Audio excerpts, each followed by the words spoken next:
welcome back to another video on the JJ Think Tank. I hope you're doing well today. And today's video is possibly one of the most important videos I've made so far. And it's about Leibniz. About the genius, the polymath, Gottfried Wilhelm Leibniz. G.W. Leibniz. And why he's so relevant to our postmodern world, because our postmodern world is turning into a shambles. I created this video really for more advanced philosophers, for mathematicians, for advanced mathematicians, because I mean, we really need to fight. We really need to fight these Gnostic sophists that say that reality is an illusion, yes, that this God is evil, that this world is evil. These people, these thinkers, these philosophers, or quote unquote philosophers, yes, these gurus, yes, they threaten to drown us all. They threaten to destroy our world. Really, I've reached this conclusion, and we need to fight back against this. So I'm just sharing my thoughts. I haven't read any of Leibniz yet. I've got this book here, Philosophical Essays, G.W. Leibniz, and I'm just sharing kind of my thoughts, my intuitions, my feelings, because I think he will be important to solving some issues in the postmodern world. Because his theology, his philosophy as well, even judging from what I have read so far. So I've read some articles. I've read some bit of information on Wikipedia about him and his worldview, and I noticed that what he says can be useful in counteracting all these negative trends that are starting to appear. Because the problem with Gnostic thinkers, New Age thinkers, sophists, is that they eventually start to reject reality. They eventually start saying that everything is an illusion, etc. They start to lack a coherent, consistent worldview. There is no logic there, right? They're not trained in logic, I believe. And this ends up with them saying that, oh, God is evil, yes, this world is a bad copy. You can hear these Gnostics say this, yes, this world is a bad copy, life is evil, there's so much there's so much nihilism, yes. All these thoughts, all these ideas are a reflection of a pervasive nihilism, yes, and it's dangerous. It's dangerous because collectively it impacts us, yes. It has an impact on us, because when you consume these thoughts and ideas and these types of worldviews, it does affect you subconsciously. It does affect you, and this is why I think Gottfried Leibniz, G.W. Leibniz, is going to be important, I think. So I'll just share my thoughts for now, and if there are any mathematicians out there listening, perhaps you can offer your perspective. Any more advanced philosophers watching out there, if you are watching this video, perhaps you can comment, yes, and shed some more light on the issue, and say whether you agree with me or not. So a famous concept of that Leibniz created was that this world is the best of all possible worlds. Yes, this is a famous quote by Leibniz. We live in the best of all possible worlds, and as I grow older, I notice that this is true. I notice that this slight imperfectibility in our world actually makes it perfect. And this is what Gnostics don't seem to realize. They don't understand evil. They don't understand the conception of evil. They don't understand that evil is used to create the greater good, that just because there is evil, it doesn't mean that God is evil. Yes, God has granted humans free will, and it's up to us as humans whether we want to do good works or not, or whether we fall under the trap of Satan. Yes. So don't blame God. Yes, don't blame God that we're in this situation now. God in His love, He gave humanity free will, and it's up to us whether we want to create a good world or not. This is my kind of, well, we could say theological position, philosophical position. I'm not well trained in theology. Obviously, I've read some books on theology, some Christian apologetics, because they have helped me to boost my mental health. And yeah, so I do have some ideas, some knowledge about theology. I listen to a lot of Jay Dyer. He helped me a lot. Jay Dyer is a brilliant YouTuber that I think everyone should follow, because he exposes all of these myths, all of these nonsense worldviews that threaten to drown us all. Yes, and I'll actually create another video soon about which YouTubers you should follow. Yes, and which ones have helped me the most so far in my journey. Because we are all on this journey, right? We're all trying to reach the truth. We all want to reach the good, and we all want to reach the beautiful. So let's continue. So yeah, yes, I forgot to mention this. I actually read one book on Leibniz, and it was Gilles Deleuze's interpretation of Leibniz. It's a book called The Fold, Leibniz and the Baroque. And it was a brilliant book. I remember I read it in St. Petersburg. Around 6 years ago, maybe now. And yes, I think six. Yes, I read it in St. Petersburg. I got a copy. Oh, actually, I have it. Actually, I do have it. I think it's on my Kindle. It might be on my Kindle, actually. And I think maybe I read it as well in London. I think I read it twice. So perhaps I read it twice. I can't remember now, to be honest. But it's a great book on Leibniz, and Gilles Deleuze's interpretation of Leibniz is fascinating. In general, Gilles Deleuze is a brilliant philosopher because he offers his own interpretation of various philosophers from the past. And I think he's an interesting philosopher, and he can help us in these postmodern times, really. And this is a brilliant quote by Gilles Deleuze from the book, and it goes as follows: "But with freedom, there also comes the moment when a soul is won over to itself, and can whisper with a convalescent astonishment, 'My God, what did I do in all of these years?'" And I've had this revelation recently where suddenly kind of everything clicked, and perhaps I reached my true self. I'm starting to gain access to my real self, because there is the concept of the self, yes, in psychology, the self. The self.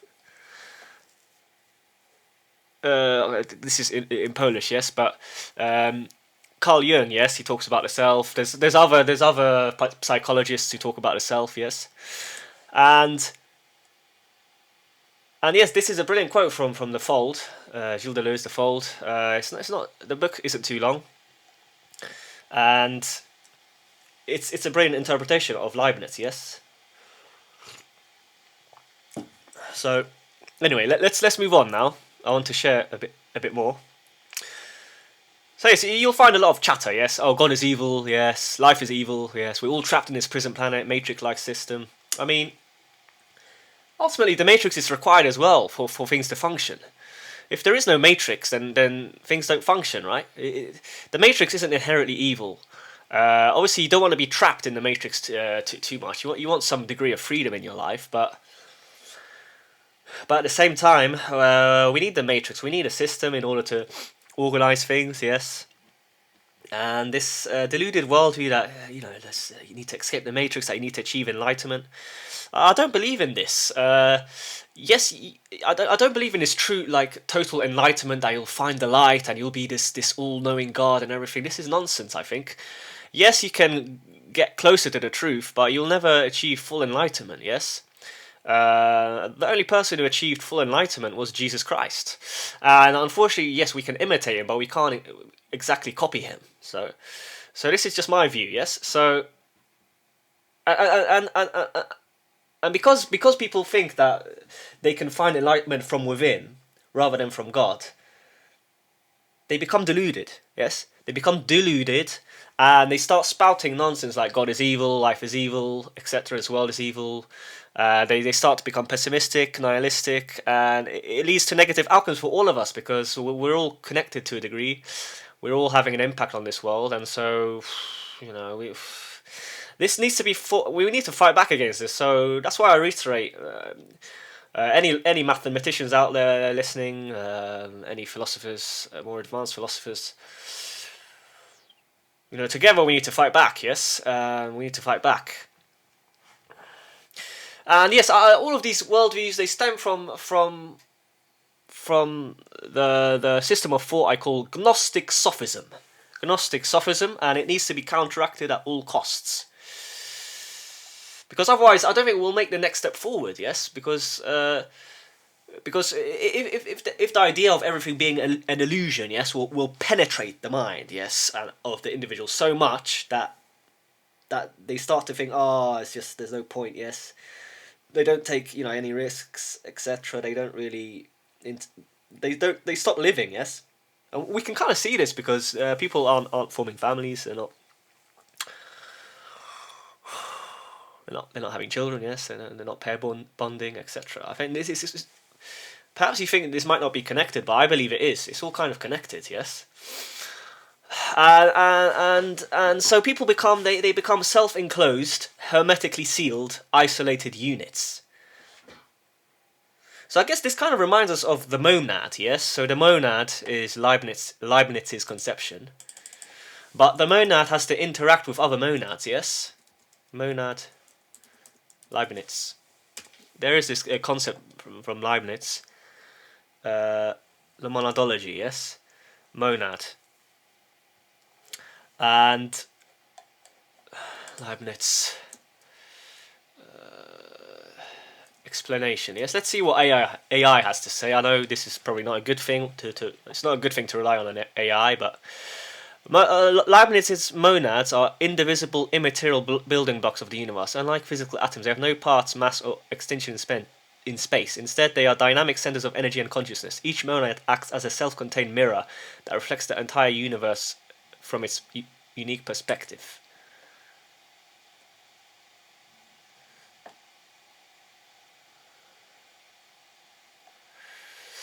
Since they don't, how does the function of cohesivity? How is that the pre-established harmony at the beginning of time? All monads operate perfectly in sync, like millions of clocks ticking simultaneously. So then, yes, I don't know. I haven't read the monadology. Perhaps more advanced philosophers can comment and perhaps enlighten me a bit more on this. So from what I can gather, yes, everyone is kind of like a monad. But the problem at the moment is that we, as monads, we're not interacting with each other, perhaps, properly. That's kind of what I think, what I feel, my intuition. Yes, perhaps I'm wrong. But yes, we're kind of self-enclosed, hermetically sealed, isolated units, which is not good. Yes, because it can lead down the path of fragmentation and collapse. Yes. So yes, Leibniz can help solve this problem, and his idea that this world is the best of all possible worlds, and that God is ultimately benevolent, and I think this is true. God ultimately is benevolent, because I think what the problem with Gnostic sophists is they project their own kind of limited perspective on God. They think they know God more than God knows himself, herself. Yes, yeah. I mean, they think they know God. Yes, exactly. And this is arrogant. This is arrogance. This is pride, isn't it? I mean, this is an expression of pride, and therefore they are not close to the truth. Yes, and So you know, at this moment in time, I don't want to talk more because I feel I need to read a bit, you know, read up on Leibniz. When I find the time, I'll read these philosophical essays. Perhaps I'll notice something important.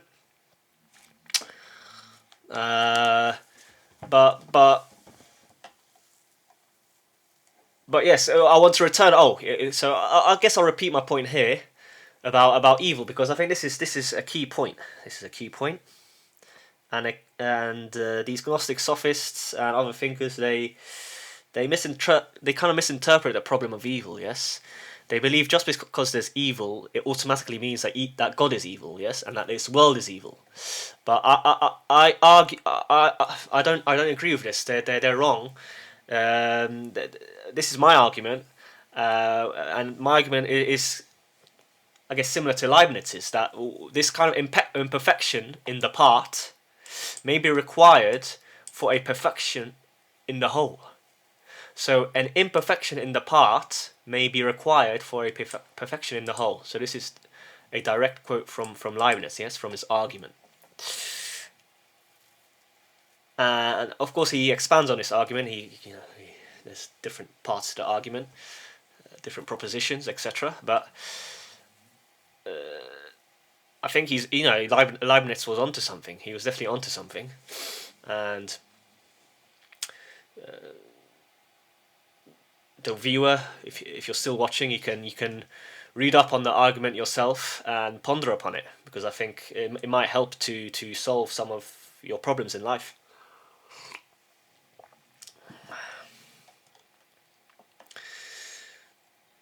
So yes, that's the end of my video. Kind of a short one. I don't want to expand more on this. So two books I would recommend to get acquainted with Leibniz is The Fold, as I mentioned, and these philosophical essays. Yes. So for those who are more kind of philosophically minded, I'll read this. I mean, I did study maths up to A level, but afterwards I didn't. I stopped studying maths, so you know my math levels are not too high. Yes, but so that's why I tend to stick to philosophy. Yes, I don't talk and discuss about matters that I'm not aware of. Yes, I suggest some things, I suggest some ideas, some intuitions, but that's all I can do really. Yes, so yes. That's all for today. I'd like to end my video with this quote by Gottfried Wilhelm Leibniz, the aristocratic polymath beast that will help us solve the problems of postmodernity. He who hasn't tasted bitter things hasn't earned sweet things. What a brilliant quote that is. Definitely true. Definitely true. Life is bittersweet, yes? Life is beautiful. It's bitter, but it's sweet at the same time, yes? So yes, that's the end of my video. If you liked the video, it would be great if you could like and subscribe. It will help me grow the channel, and I mean, spread more vital information really that I think will help a lot of people out there and improve the state of our world. If you like the video even more, consider donating. Buy me a coffee. I'll provide a link in the description. But yes, if you made it this far, I appreciate it. Thank you. Thanks a lot for listening and for spending your time watching this video. And I'll see you on the next one. Take care.